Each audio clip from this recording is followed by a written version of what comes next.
Well, hello, everybody. This is Curtis Broom, and it's my pleasure to welcome you to this introduction to the NDA invitation process for an extraordinary new company. Well, actually, an extraordinary new concept called Rippln. And it is an amazing concept. It's one that's creating massive amounts of excitement around the world.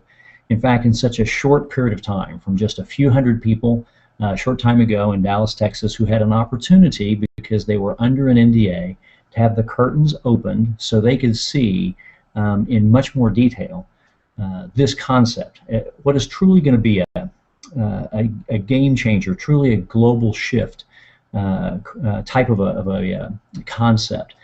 They were able to see the details that opened their eyes, and that's why they were so excited.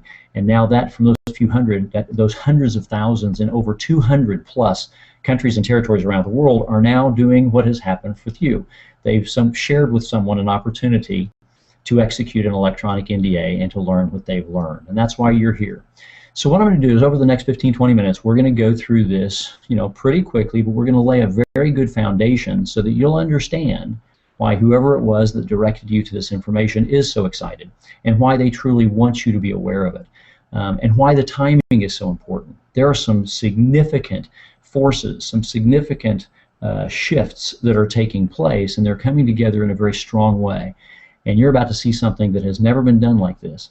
But to lay the foundation, we're going to go back to some things that I think you will recognize, some things that even if not consciously, as we go through it, you'll realize that you are aware of them, or you'll recognize that yes, those things were in fact the case, and you'll see those historical examples of indicators that show where things are headed. And then when we can show you what's happening today, you'll see that those same indicators, though in a much more dramatic way, exist now.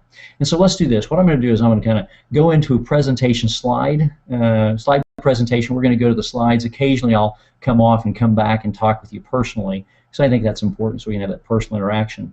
But let's kind of move into a process of helping you lay a foundation of understanding why whoever it was that brought you here is so excited to have you see this information. We're going to talk to you about a concept, and it's more than just a company or a thing. It's a concept. It's a whole new concept that's never been seen, but it's about strategies to win big in the mobile and social and gamification space, because that is where the world's going. And we're going to talk to you right now about some trends. Now, trends are different than fads. Fads are, kind of flash in the pan, come and go. Minor impact, but nothing lasting. Trends, true trends, are unstoppable forces. They're like tidal waves. You can either choose to go with them or be drowned by them, but they're unstoppable, they're inevitable, and they're going to happen. Now, what I want to do is I want to share with you a couple of incredibly well-known names and examples, but let's look historically at how those trends evolved, and I think you'll see some interesting things. First, let's talk about that online giant Google, the largest search platform on earth. And when Google many years ago had established such dominance in search, they also decided they were going to get into the free email environment. But at that time, there were many already in the space of free email. AOL had it, Yahoo, MSN through Hotmail already had free email. But they saw a place to be different. You see, Yahoo and Hotmail, whatever they had originally expected to be, what it evolved into in many cases was a place for people to just set up free email to send their junk mail. I had multiple Yahoo or Hotmail accounts that I would use to go get information online, but I never looked at it again because it would fill up with the junk mail and the spam, and I just used my normal email for real, true email communication. And Google said, we're going to go a different way. In fact, when they first created it, it was called Google Mail. We know it as Gmail today, but it was called Google Mail. And they said, first, we're going to make it cool. We're going to make it different. We're going to look at the way it's designed and structured so it's more intuitive, and it creates tremendously powerful impact for business use, but even for personal use. And so they created a concept that was cool and different. Then what they did is they said, we're going to release it only internally within our own employees, because we're going to get real human feedback first, and we're going to allow it to evolve. And then now today, of course, it's known as Gmail. But then when Gmail or Google Mail first came out, only internally could people access it. Then they gave them a very unique situation. And now, of course, we know it as the red M. When it first launched beyond the employees, it was done by invitation only. The employees could invite a few, 2 or 3, and then they could get 4 or 5, and then those could invite by invitation only. In fact, what many people forget is for the first 2 years, You could only get a Google Mail or Gmail account by invitation. There were people selling on eBay, auctioning on eBay invitations, $50, $100 to get a Gmail invitation, a Google Mail invitation. What happened was it created such tremendous desire that when they finally released the limits, of course, it exploded and now dominates worldwide, globally, the free email environment. But here's the thing, it wasn't about email. It was never about free email. You see, Google had a long distance vision, but when people first saw it, they thought it was about free email. What was it really? For Google, it was about creating something that was cool, that would separate it from everything else, be truly high value, but then most importantly, it was just the passport. Today, a Gmail address is a passport to everything Google. If you have a Gmail email account, you have access to your Google Calendar, you have access to Google Drive, you have access to Google Voice, you have communication for free through your email, you have access to Google Plus, and through that you have access to do global hangouts where you can literally hang out with people from around the world in interactive ways, as we are doing right here through this recorded live presentation. And you get access to your YouTube channel. Everything Google, your email account is really your passport. But when it started, people thought it was just free email. And by invitation only, it became truly something of unique and desired result, and people wanted access to it. Now, that's one interesting model. Let's just set that aside. Let's take a look at another name you're going to recognize, Amazon.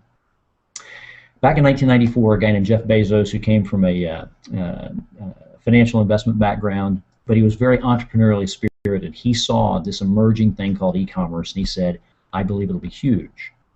But at that time, that was a very daring thought, because the most predominant form of e-commerce back then was really pornography, because most people weren't comfortable yet giving their credit cards online for just average transaction.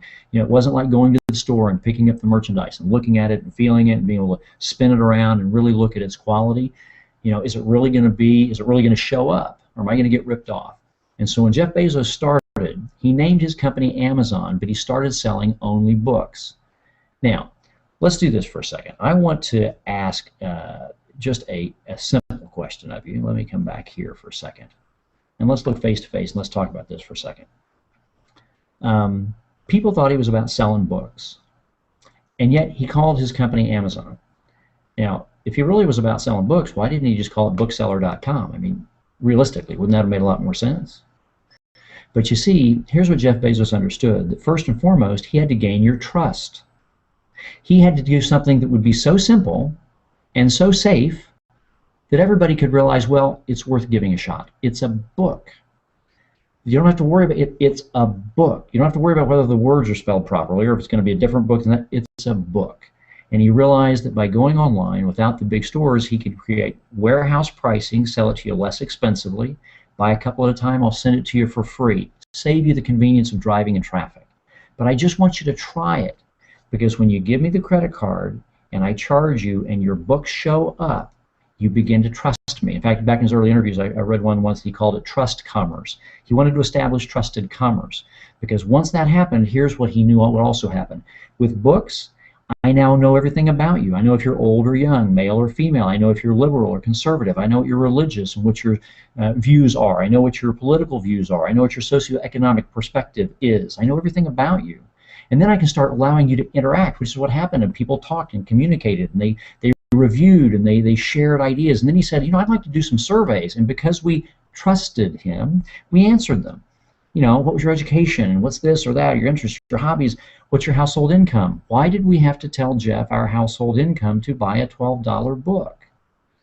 Because he was never, ever about books. That was the way to get in and create trust. Instead, he was creating the largest and most powerful demographic database that existed. And today, if you notice the logo, let's go back to the slide for just a second. If you notice the logo today, it's the same company, except it's now the arrow that goes from A to Z, because Amazon was never about selling books. It was about selling you everything from A to Z. But if you trust us first and we can understand who you are demographically, we can bring you everything from A to Z, and we will sell you everything. And Amazon is now the largest retailer on the internet. on the planet. Why? Or on the online. Why? Because. Why did he choose the name Amazon? It was never about selling books. The Amazon is the largest river on the planet, and it has millions of spider-like fingertips reaching out into the jungles to drag all the moisture into the largest river on the planet. He was always going to be the biggest. That was his vision. But he first had to get you to trust him. My point in these two examples is that what people see at first is oftentimes never what it is intended to be. It's only intended to be where it starts. And only those with great vision might be able to see where it's going, but everyone at some point will figure it out. And that's what we want to talk to you about. You're here to see this introduction because somebody has seen behind the curtain. They're under NDA. They have seen something that you just haven't. They're not smarter, they're not luckier, maybe it was just timing. They just want you now to know what they know. Because right now we're in the midst of the shift of trillions.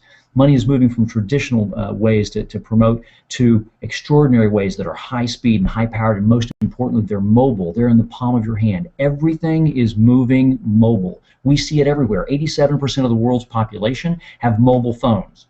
I don't know that there's anything else that 87% of the world population has singularly, but they have mobile phones. And the percentage that are smartphones is expanding dramatically. That percentage of total mobile phones that are smartphones, people who decided, I don't just want to talk, I want to engage. It's something like over 25%. That's over like 1.5 billion and growing dramatically. Dramatically. Why? These are people who want to engage. They want to immerse themselves. It's a complete experience. Look at what's happened mobily.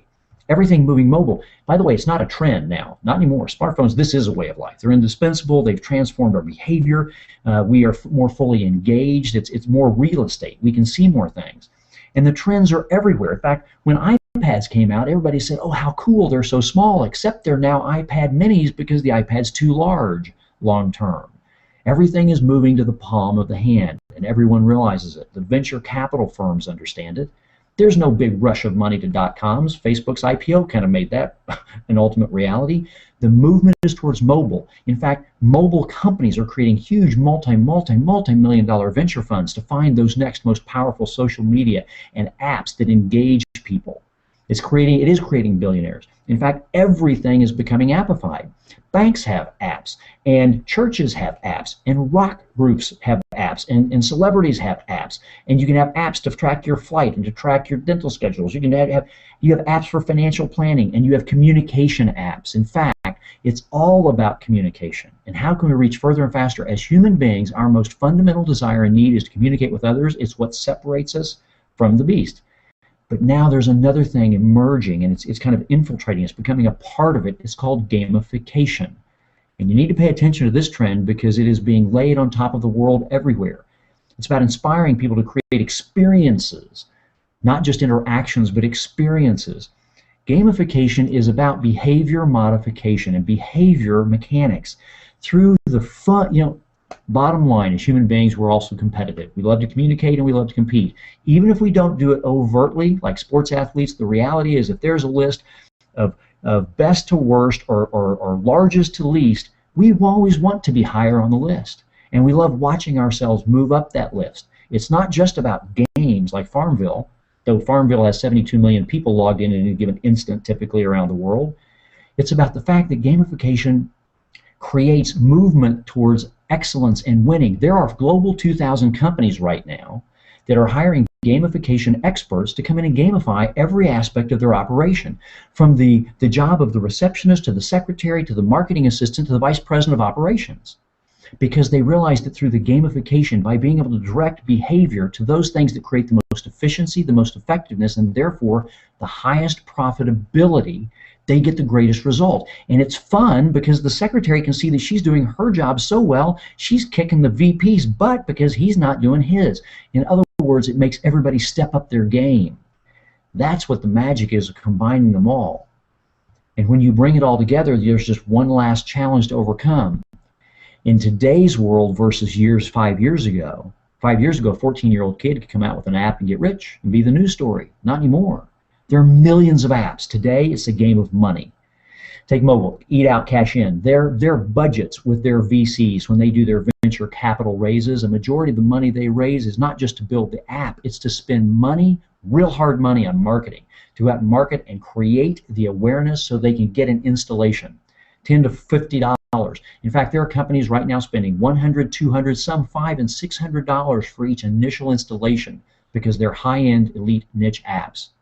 But that is the world. Appification, everything's being appified. The gamification and bottom line money gets you to the top. And the companies that figure it out are extraordinary. The Facebooks and the Twitters and the Instagrams and the Voxer, the Pinterest. Because if they figure it out, it's a multi-billion dollar playground.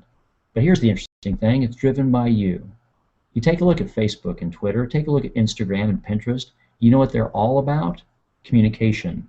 Words with friends, a wonderful game on your phone or wherever. It's about communication. Voxer, one of the fastest growing communication apps. Again, communication is who we are, it's what we are. Voxer over 200 or 250,000 downloads a day now and accelerating. Why? Because it's a new way to communicate. In fact, instead of the old chat apps where you typed the text, you typed the chat, with Voxer, it's PTT, push to talk. You press a button, and now you just talk in your voice. You don't have to be driving in traffic, typing with your fingers and creating a wreck. Press a button, say what you want to say, and you can be in Des Moines and somebody else in Tokyo. A few seconds later, here's a beep. They press the button and hear it. They press another button and they talk back. It's that evolution of communication. But here's the key. Why are these multi-billion dollar players worth that? Because of you, because of me, because of us. We created the value. And what I mean is, Facebook, Twitter, these things, Pinterest, they're great platforms. Tremendous engineering created awesome platforms. But the platforms didn't create the multi-billion dollar value. It was the presence of us. In Facebook, we create our accounts, and what do? We tell everybody about it because we love that social interaction experience. In Instagram, they created a platform. By itself, it was worth anything. When we came and brought our photos and we began to interact socially, it created tremendous value. Pinterest, we started pinning things on the board. Voxer, we start pressing the button and communicating. What do? When we download a Voxer, we tell everybody about it. Who do we tell? Our families, our friends, the people at church, the people at the office, because these are the people we communicate with every day. We are driving the value. We are driving the value. They get the billions. The board, the executives are worth the billions, but we created the value. See, here's the question. How far is your reach? How much value have you created? In fact, quite frankly, how powerful are you at being able to create value? Well, let's take a look at that still pond early in the dawn of light, in the morning dawn. All you need is a little bitty pebble. You toss it out in the middle of the pond. Starts very small at first, as you see. Give it a moment, and it starts to spread further and further. But the reality is, we all know this. We all understand this. We've all heard about our sphere of influence, our social graph. But the problem is, it really continues infinitely until at some point it's so far away we can't actually see it and touch it. It's not even real anymore. It's conceptually we know we maybe made an impact.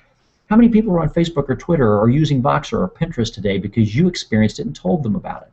How many people in the future will you influence about something that grabs your attention? But the question is, how far will that reach really go?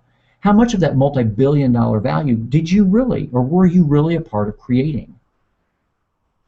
We believe the world has changed, and it is time for a change, where the power of one to change many is now not just a vague concept, something that's so far in the distance you can't see it. Instead, it is transparent, it is precise, it is crystal clear, and it is tracked down to the individual in real time everywhere in the world. You see, transparency is the new currency. Because imagine if you really could track exactly how much of Facebook you were personally responsible for creating because of your influence.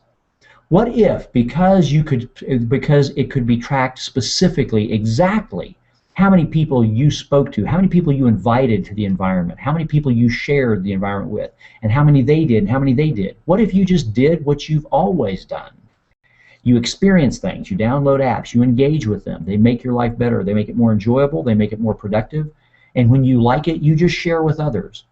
But what if, because there was transparency and there was specific awareness of exactly what your social graph impact was, maybe you could just be given reward points. It's like frequent flyer miles on an airplane. If you're loyal and you follow the behavior, you could take those points and get free airline flights. Well, what if the points could be accumulated and you could earn rewards of real value, because as you help to create that multi-billion dollar value platform, What if your social graph was tracked so you could share in that reward?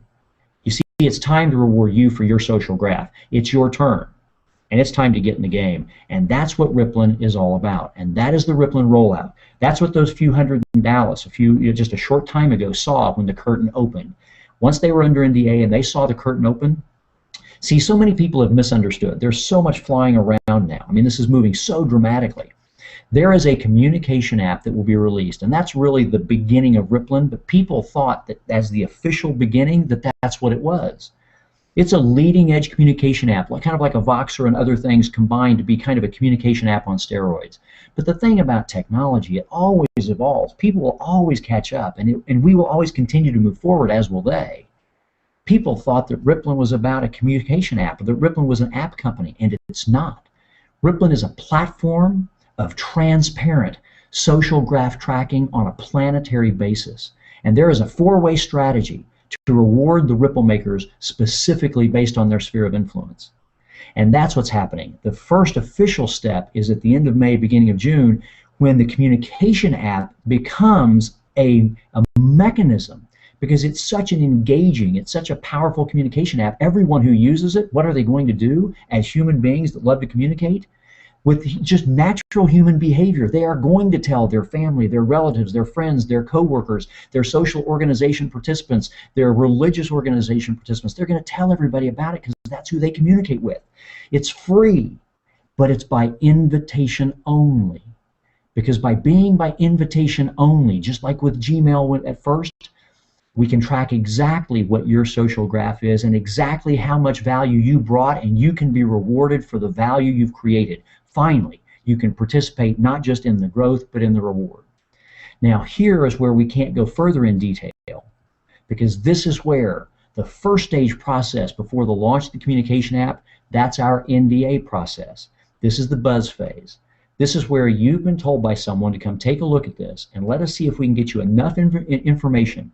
If you can realize that sometimes what you see at first, like with Amazon, is just a small tip, and the true picture is so vast and so far down the road, it will get there one day, and there are many who already understand it, but for most, they'll never know it until they just experience it. But you can see the indicators. Now it's time to play the game. And what is the game? It's very simple. There's no way to make any kind of a decision without more information. And at this stage, it's all under NDA only. So all you have to do is get in the game by getting back to the person who invited you to see this information overview. They will send you an invitation. It has an 8-character code. They are limited in the number they have, and it's time sensitive. It's only good for 24 hours. But in many cases, people won't even send it to someone if they aren't going to use it immediately. Because as they can get more invitations only after all the limited invitations they have are executed. So will be the case for you. Once you take that invitation, you simply go to a website, execute a simple electronic NDA in 2 or 3 minutes, and then you will have a login and password that allows you to get into the Rippln system, and you can start to see in more depth what they've seen. If it's not for you, that's great. If it is for you, you will have the ability to have limited invitations as well, and you'll be able to issue them. In fact, there's another information piece that we've created they can point you to right now that in a short 10-minute video will show you exactly how to execute that NDA invitation, how to immediately log into the system with your username and password that you've just set up, how to see the rest of the story or so much more of the story, and then how to share that with others if that's an interest to you. But now's your chance, and now's the time.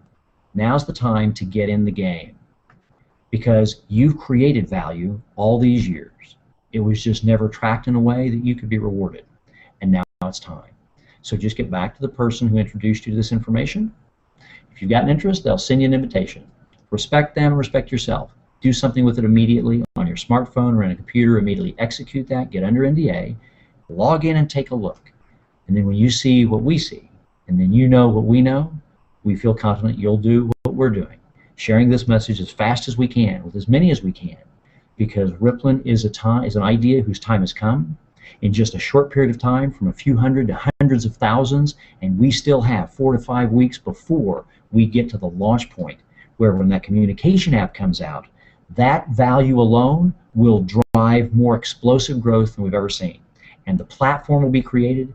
Then as the monetization of that and the value of that platform is put in place, you'll be able to share in that. And how that happens are things that we can start to share with you once you're under NDA.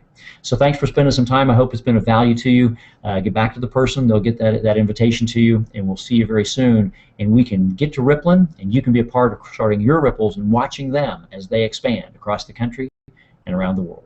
Thanks for spending time with us. Again, my name is Curtis Broom, and I'll look forward to seeing you again very soon. Thanks, and goodbye.